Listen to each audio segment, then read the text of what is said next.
युद्ध एवं उत्पीड़क को सह्य न करि पारि निज निज देश छाड़ी शरणार्थी को अमेरिका रे रहिबाकु मंजूरी मध्य मिल सारिथिला।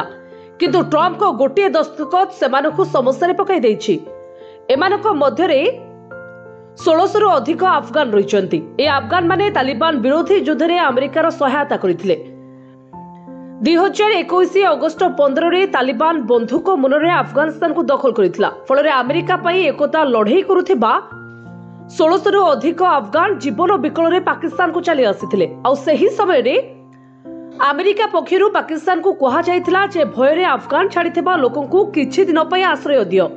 किछि मास परे सेमानकु अमेरिका प्रशासन निज पाखरे आश्रय देबो। अमेरिकार 46तम राष्ट्रपति जो बाइडेन पाकिस्तान रे आश्रय नैथिबा 1600 अफगान शरणार्थी को अमेरिका रे शरण देबाकु मंजूरी देइथिले। यहाँ परे सेमानकु आनिबा पई विमान टिकेट मध्ये कटा जायतिला। किंतु एबे ट्रम्प को आदेश परे सेमानकु निज निजर विमान को बातिल करबाकु पड़िछि। प्रवासी को नहीं ट्रम्प ग्रहण करथिबा नीति को देखि अफगान शरणार्थी यथाशीघ्र अमेरिका रे पहुंची जिबाकु चाहुतिले। पाकिस्तान सरकार को मध्य डर थिला जे ट्रम्प प्रशासन शरणार्थी प्रसंग रे कठोर आभिमुख्य ग्रहण करिवे। तेणु पाकिस्तान पक्षरु यथाशीघ्र अफगान शरणार्थी को अमेरिका पठाइबार व्यवस्था करा जायतिला। किंतु ट्रम्प आसिबा खेली जो भली भाबे शरणार्थी पुनर्वास कार्यक्रम को अकामी करदेले ताकू देखि पाकिस्तान समेत अमेरिका रे शरण मागुथिबा हजार हजार शरणार्थी पूरा चकित होई जाइछंती। ब्यूरो रिपोर्ट जे न्यूज।